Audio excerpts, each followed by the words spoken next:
v bistvu v policijo sem opet praktično že celo življenje. Že moj oče je bil policist, kot tak tudi moj največji zgled pri tem.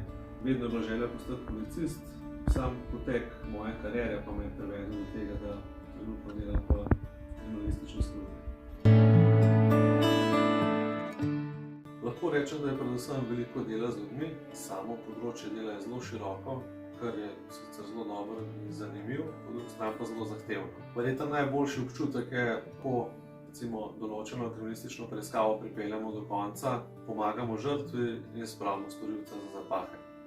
Moj vsakdan izgleda nekako tako, da običajno začnemo delo zjutraj, pregledamo varnostne dogodke preteklega dne ali pa preteklega vikenda, se pa posvetimo tekočim kriminalističnim preiskavam, ki imamo dodeljene, s tem, da opravljamo razgovore na terenu, zbiramo obvestila pa dokaze, potem pa seveda se vrnemo v enote in tudi v pisarni treba te stvari tudi zapisati.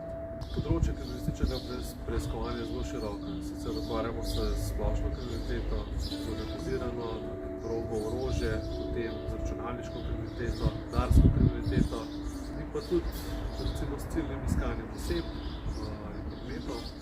Tako da se za vsakega se najde ena pot, možnost kariere